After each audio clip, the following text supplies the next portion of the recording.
Entonces, doctores, vamos a seguir hablando y vamos a ir viendo y vamos a hablar qué es la oclusión, doctores. Sí, entonces vamos a ver qué es la relación, doctor, entre dientes, músculos y nuestra ATM. Sí, estos tres componentes, doctores, van a hacer que funcione todo nuestro sistema estomatognático. ¿Sí? Y vemos que dice en odontología se conoce el nombre de oclusión a la relación existente entre los dientes, tanto superiores como inferiores, bien sean en posición estática o cuando se encuentran en contacto funcional durante la actividad de la mandíbula. ¿Sí? Vamos a ver tres tipos de oclusiones. Doctor, este es otro tema, ¿verdad? Continuando la de oclusión, doctores, sí, oclusión y problemas a nivel articular. Entonces, vamos a ver tres tipos de oclusión según la parte funcional y terapéutica. ¿Sí? Ahí veíamos que va a ser, es la posición, decíamos, de los dientes cuando están tanto en la posición estática o cuando están en contacto funcional. Este contacto funcional, doctores, no solamente es cuando se come. Tenemos también actividad funcional cuando hablamos, cuando respiramos, cuando caminamos, cuando dormimos, obviamente también cuando comemos, ¿sí? Entonces vamos a ver y vamos a tener muchos tipos de movimiento mandibular. Bueno, entonces por eso es muy importante hablar sobre la oclusión al momento de hacer algún tipo de rehabilitación.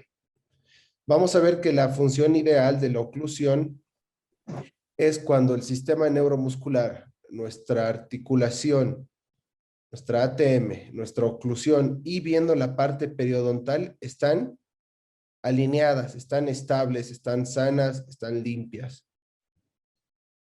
¿Sí? Esa es la ideal, doctores. Quiere decir cuando estos cuatro componentes están alineados, no hay ningún tipo de desorden. Habíamos hablado de desórdenes, ¿se acuerdan?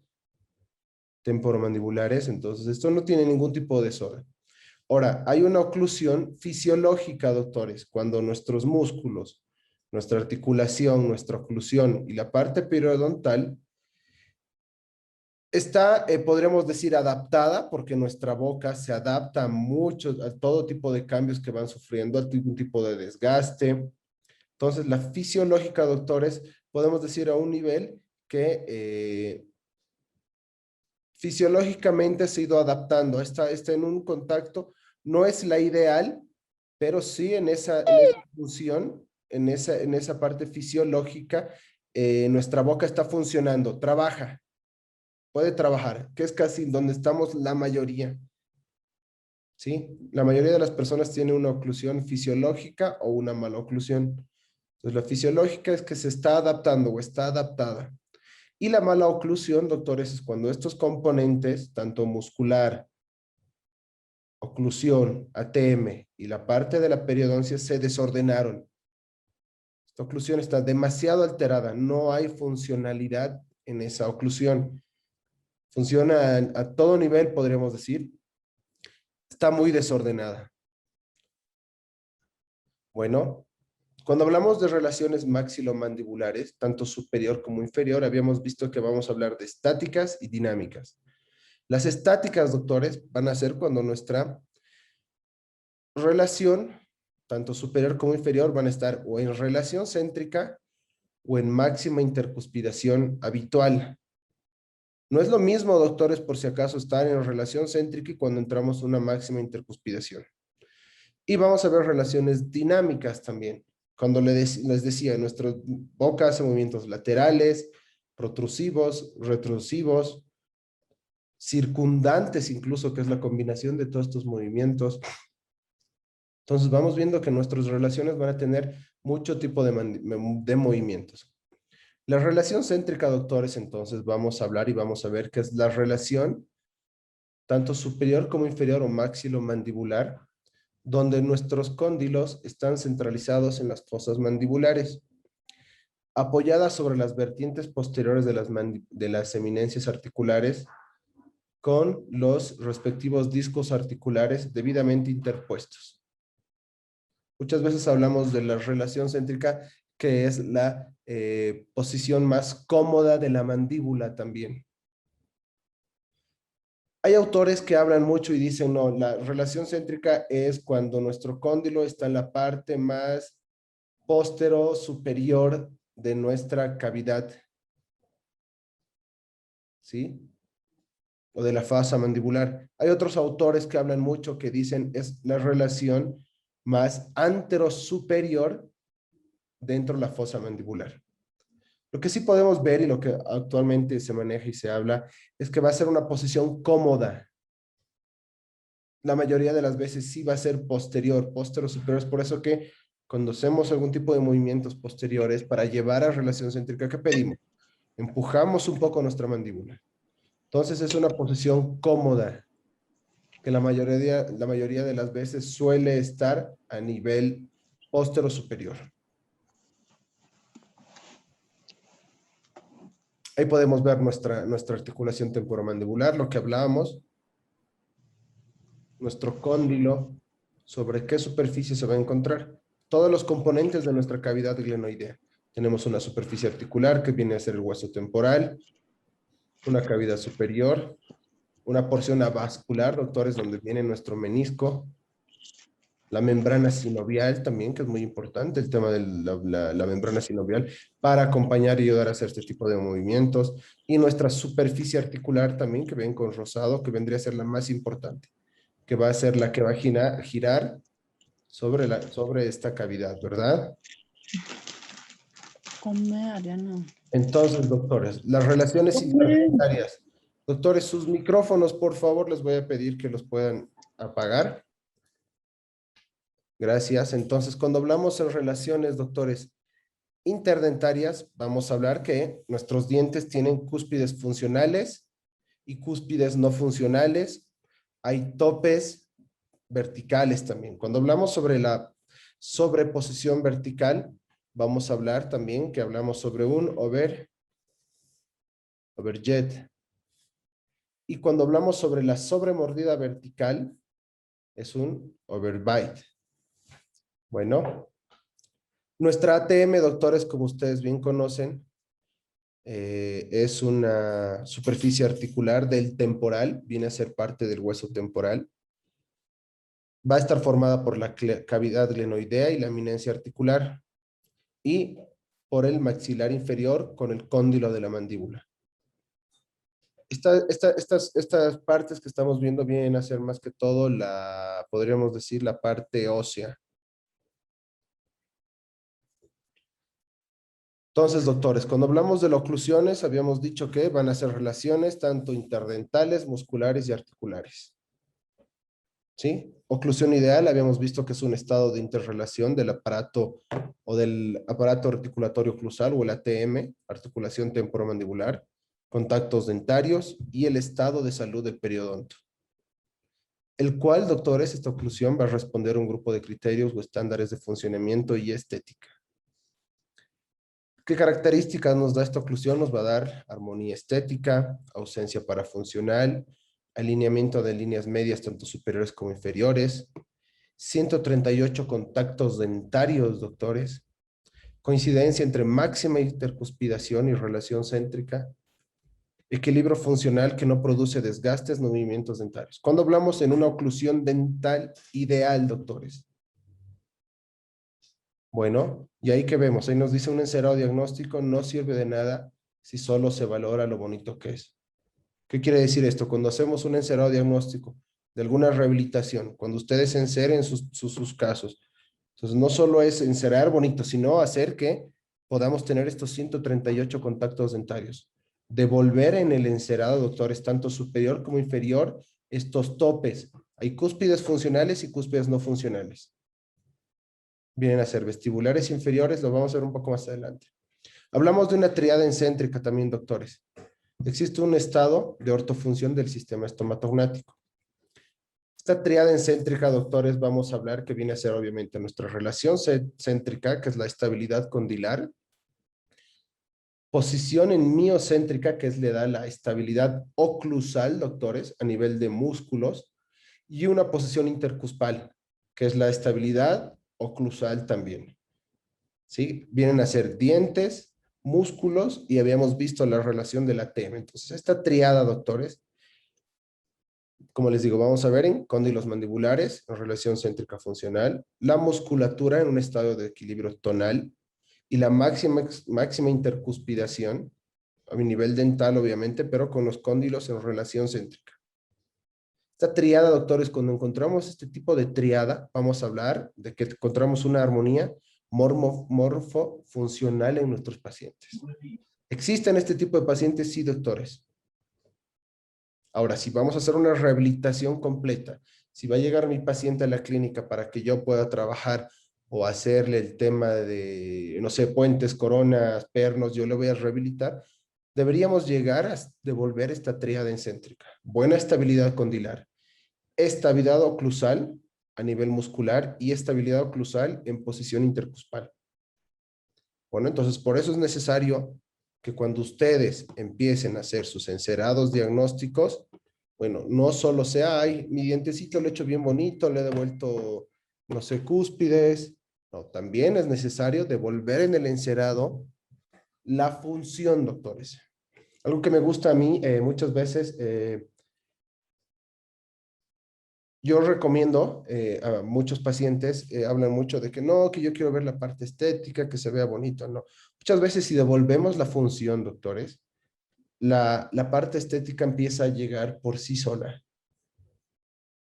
Bueno, oclusión fisiológica, doctores. Vamos a hablar que se refiere a las relaciones oclusales fisiológicas desarrolladas a lo largo de la vida del paciente, debido a los procesos adaptativos, habíamos visto, ¿sí? Y en el cual no existen signos patológicos ni parafuncionales. No hay dolor, no hay molestias. Algunas veces sí hay pacientes de mucha edad que sí tienen mucho desgaste, pero está en fisiológico, doctores, porque no hay problemas o no hay alguna alteración parafuncional, no hay ningún signo patológico.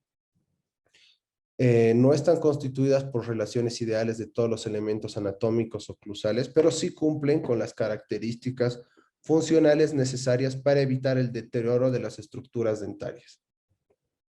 ¿Sí? Oclusión normofuncional.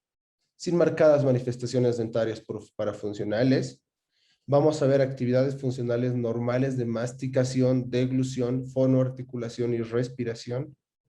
También vamos a encontrar una relativa estabilidad oclusal sin aparente migración dentaria. Un periodonto relativamente sano en relación a actividades parafuncionales y ausencia de sintomatología disfuncional mioarticular en relación a actividades parafuncionales durante la función como también en reposo. La importancia de la oclusión, doctores, es que tenemos que devolver un funcionamiento en conjunto. Esto vamos a repetir todo el rato, doctores, porque esa es la función de nuestra oclusión. Tanto a nivel muscular, ATM y de piezas dentarias. Y habíamos dicho también que a nivel periodontal también, doctores. ¿Sí? Tenemos que hacer que engranen todos estos elementos, así sean interdependientes entre sí, de manera que la alteración más allá de los límites adaptativos de alguna de las partes traerá consecuencias sobre los restantes. Tengo algún problema a nivel articular, me va a tener algún tipo de consecuencia a nivel de ATM o a nivel de dientes. Tengo algún problema dental, va a traer también consecuencias a nivel de ATM muscular, o a la viceversa o al revés. Tengo problemas de ATM, me va a empezar a traer problemas ya sean musculares o dentales. ¿Sí? La mayoría parte de los tratamientos dentales, doctores, involucra las superficies oclusales o incisales de las piezas dentarias. ¿Sí? El entendimiento de las correctas relaciones entre los contactos dentarios, tanto estéticos como funcionales, es uno de los pilares fundamentales, doctores, de una buena práctica clínica dentro de la odontología restauradora. Entonces, doctores, tenemos que empezar a hacer un diagnóstico exacto, bueno, para poder ver ATMs, a nivel ATM empezar a hacer movimientos, ver que no haya sonidos, no haya problemas. A nivel muscular también empezamos a palpar, doctores, cómo está la tonificación de músculos maceteros. Muchas veces tienen mucha tonificación, entonces puede ser algún tipo de signos que puede traernos algún tipo de problemas. Y empezar a evaluar todos los dientes, doctores. No solamente me voy a ir, el paciente me pidió solo una corona y veo que toda la boca está deshecha. Entonces siempre es bueno hacer una evaluación de todos los dientes, de los demás dientes, aunque no los vayamos a tratar. Bueno, entonces, doctores, vamos a hablar de la diferencia entre oclusión céntrica y relación céntrica. Cuando hablamos de una oclusión céntrica, existe una máxima intercuspiración de los dientes, donde hay mayor intensidad de las fuerzas en posteriores que en anteriores. Entonces, quiere decir que todos mis dientes están contactando entre sí. Y la relación céntrica es cuando los cóndilos mandibulares se encuentran lo más superior, anterior y medial posible, sin importar la posición de los dientes. Entonces, relación céntrica va a estar más relacionada a la posición mandibular o articular o de los cóndilos, y oclusión céntrica está más relacionada a la intercuspidación entre dientes. Muchas veces podemos hacer movimientos o maniobras para relación céntrica, y como dice ahí, a veces no hay contacto de dientes, pero hay que saber determinar. Ustedes, no sé si vieron, hay métodos manuales, ponemos el algodoncito entre los dientes para que empiecen a la musculatura, la tonificación de la musculatura empiece a bajar y podamos hacer movimientos de la mandíbula o llevar con la mano, ¿verdad? Que es la más sencilla, empezar a desprogramarlos para empujar eso y empezar a tomar a ese nivel los registros. Los determinantes de la oclusión, entonces, doctores, vamos a ver que pueden ser anatómicos, fisiológicos. ¿Sí? Anatómicos tanto en anteriores, que es la oclusión dentaria, en posteriores, ambas articulaciones temporomandibulares.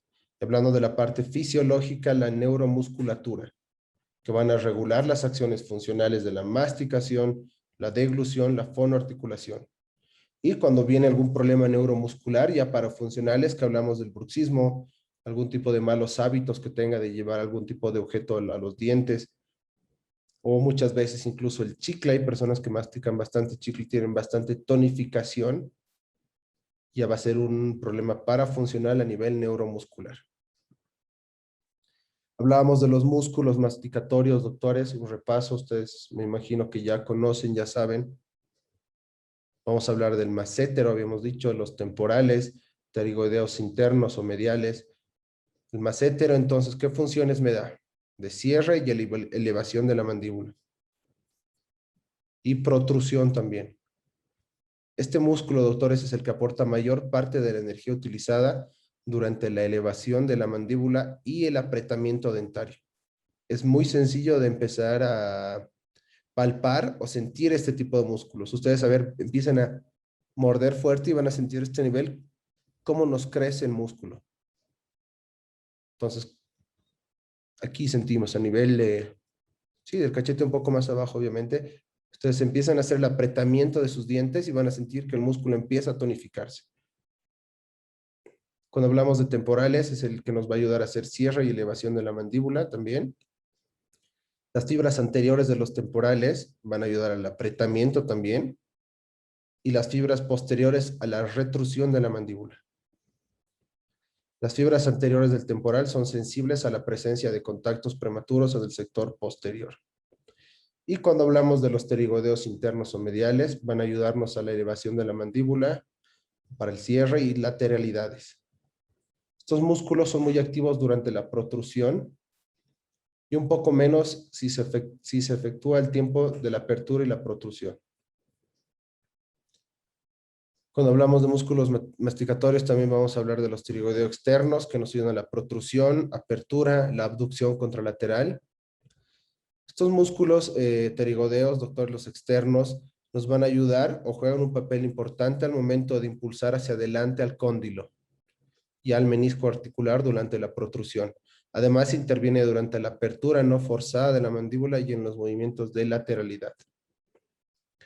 Hay otros músculos que también ayudan, o bueno, son parte de la parte de la masticación, pero son músculos menores, los llamamos, que está el suprayoideos, que ayudan a la apertura y la retrucción.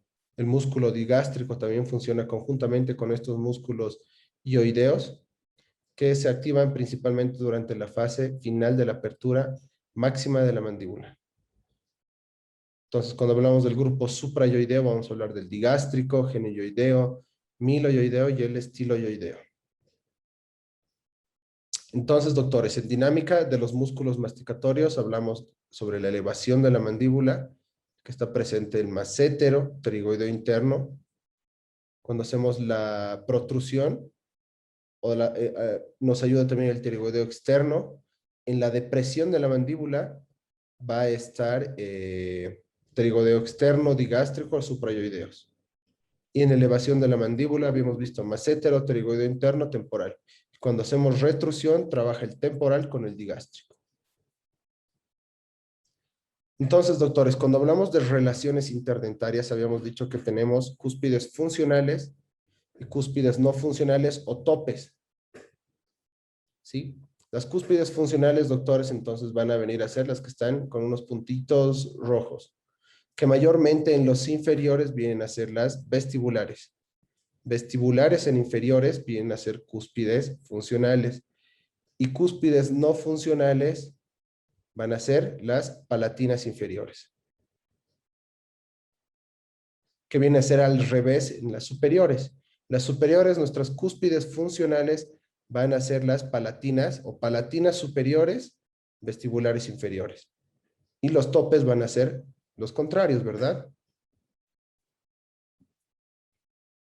Cuando hablamos de relaciones interdentarias también, doctores, hablamos mucho sobre las relaciones molares o hablamos también sobre las clases de Angle, ¿verdad? ¿Recuerdan?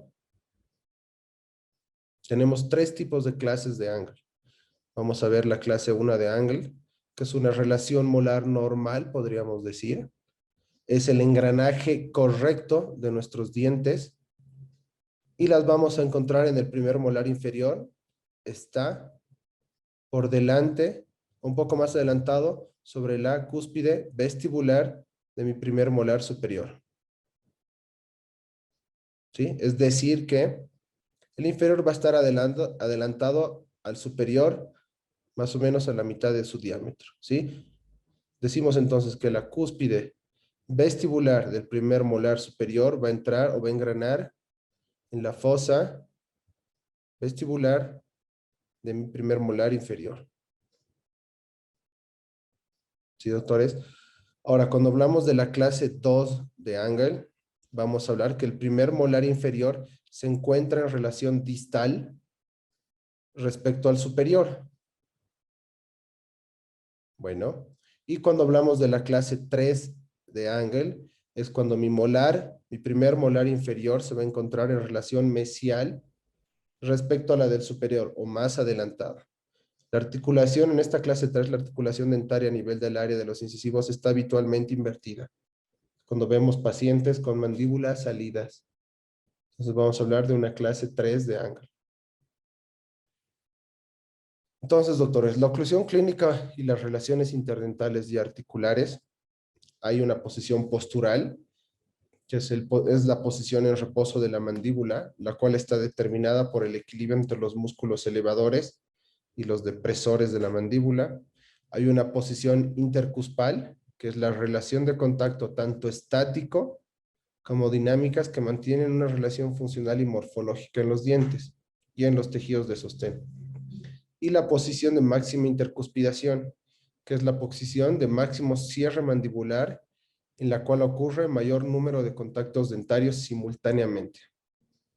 En posteriores se cumple que contactos múltiples, la bilateralidad, son contactos simétricos y simultáneos.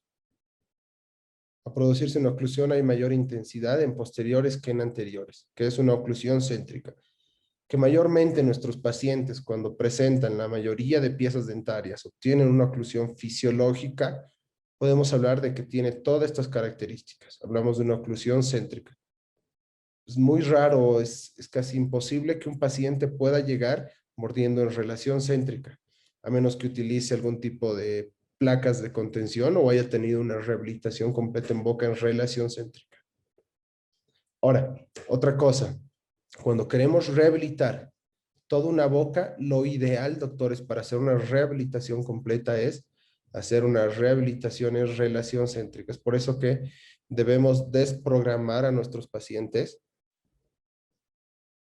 para tomar registros, obviamente llevarlos a un articulador semiajustable, pero tomar los registros en una relación céntrica.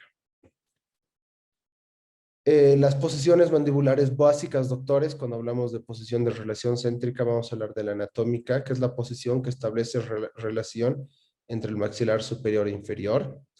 Está determinada por el componente articular, en el cual los cóndilos mandibulares se encuentran en su posición más superior y posterior dentro de la cavidad glenoidea. Habíamos dicho que es la posición más cómoda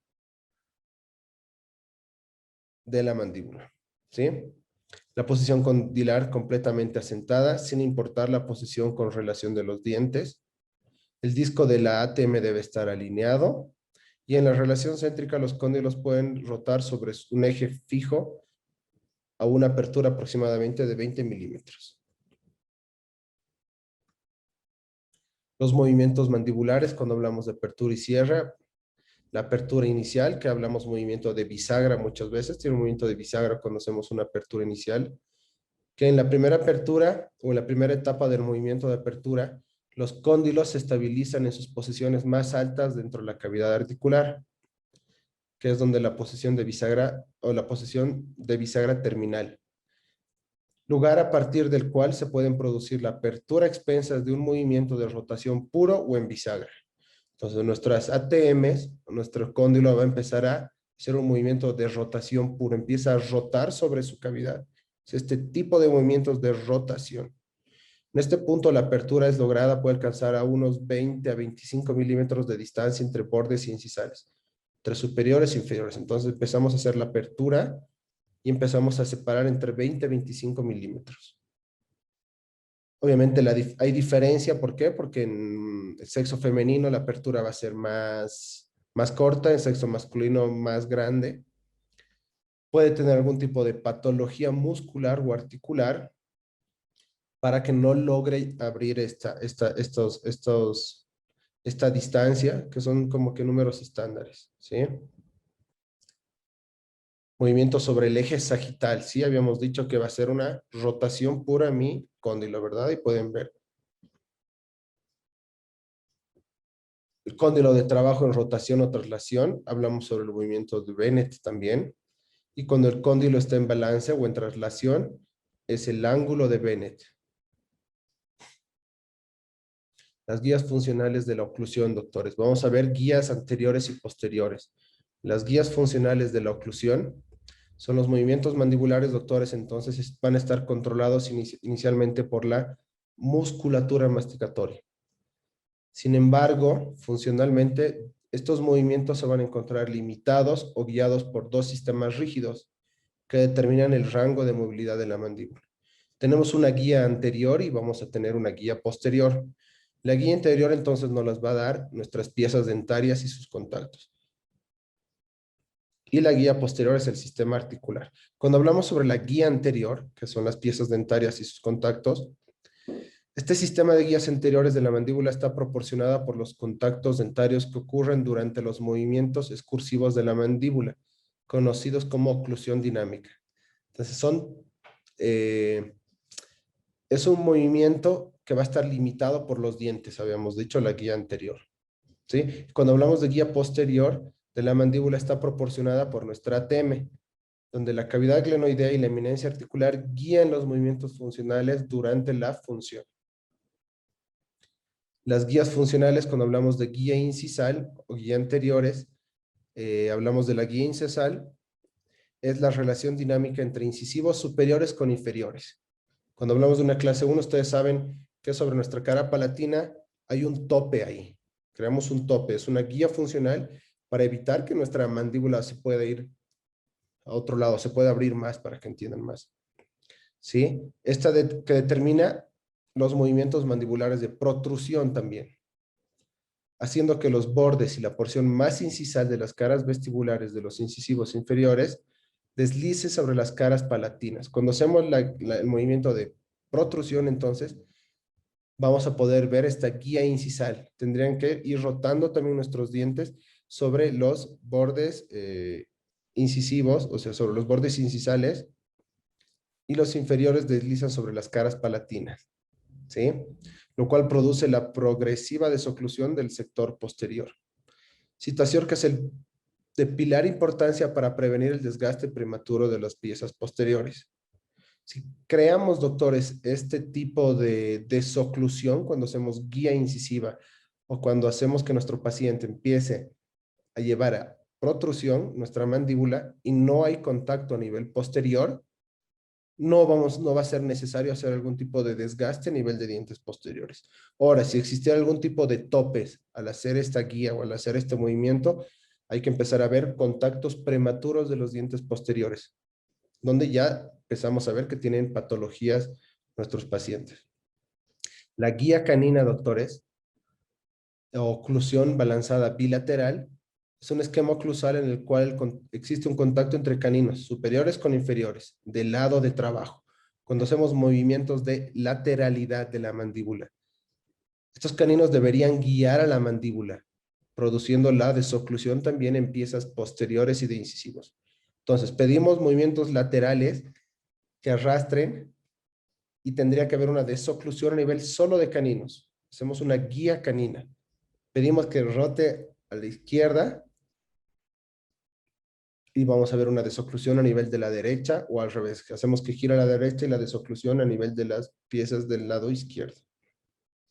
Y cuando hablamos de función de grupo, es cuando los caninos en conjunto con las otras piezas dentarias del lado de trabajo, mayormente vienen a ser premolares, van a generar el esquema de desoclusión durante los movimientos de lateralidad de la mandíbula. Muchas veces los caninos necesitan ayuda o hay ausencia de caninos, podríamos ver. Entonces van a empezar a funcionar premolares. Y ellos nos van a determinar que está haciendo una función de grupo en mi paciente.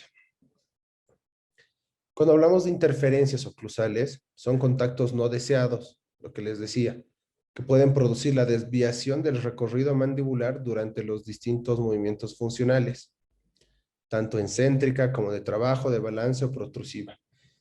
Estas interferencias oclusales, doctores, cuando pedimos hacer algún movimiento de lateralidad y no hay desoclusión a nivel de caninos, y vemos que mis posteriores son los que están haciendo que desocluyan o haciendo movimientos, esos son los topes o esa es una interferencia. Entonces esos pacientes hay que empezar a tratarlos, ya sea con algún desgaste selectivo o por algún desgaste selectivo a nivel de posteriores o haciendo un incremento a nivel de anteriores para evitar que haya esa interferencia a nivel de dientes posteriores, ya sea movimientos de lateralidad o de movimientos de protrusión. Los conceptos generales cuando hablamos de cúspide estampadora y cúspides de corte o cúspides funcionales y no funcionales, hablamos de cúspides también estampadoras o cúspides de corte. La cúspide estampadora es una cúspide que parece un cíngulo súper desarrollado por su morfología, redondeada de mayor cobertura.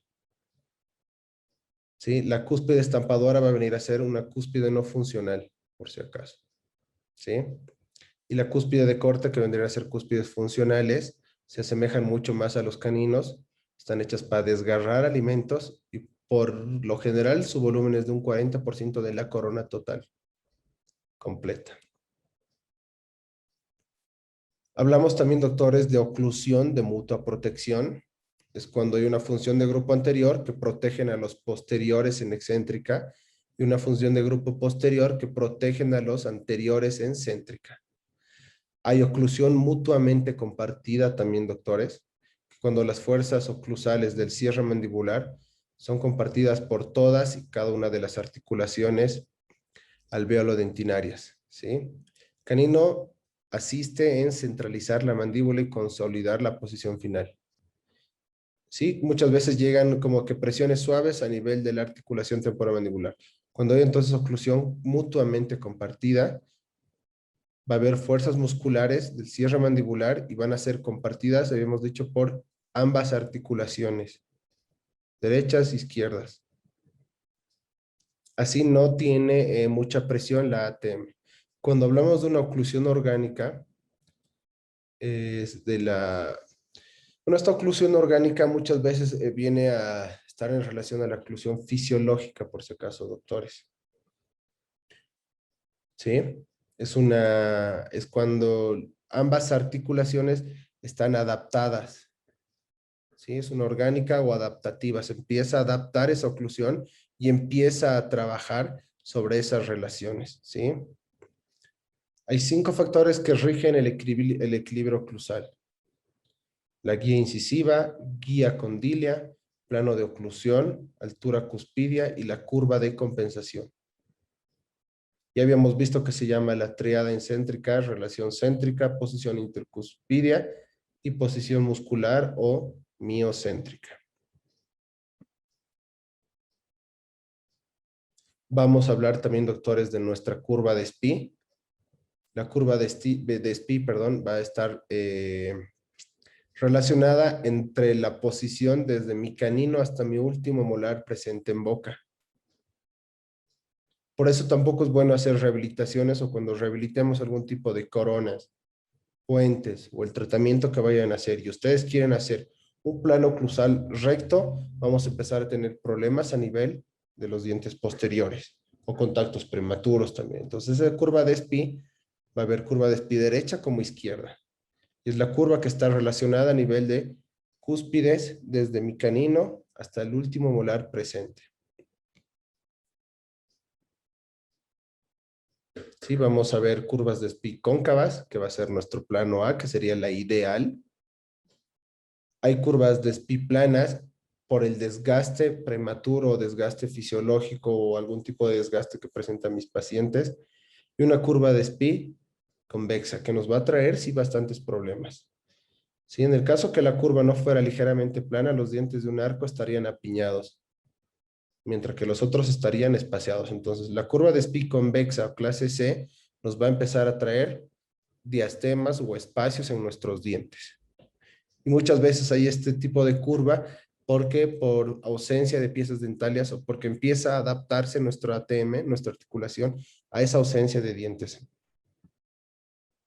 Sí, entonces hoy vamos a ver una curva de SPI normal, vamos a ver un overbite normal.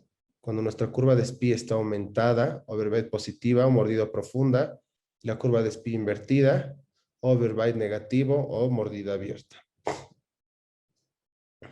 Vamos a hablar de la curva de Wilson también, que es una inclinación medio lateral, y la curvatura del plano oclusal. Esto va a ir de dientes de mi lado derecho hasta los dientes del lado izquierdo. Esta función del grado de inclinación lingual, de los dientes posteriores mandibulares y de la inclinación bucal de los dientes posteriores maxilares.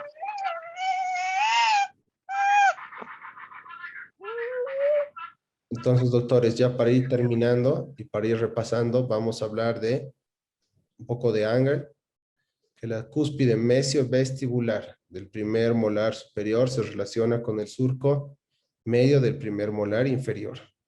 Vamos a encontrar una clase 1 molar.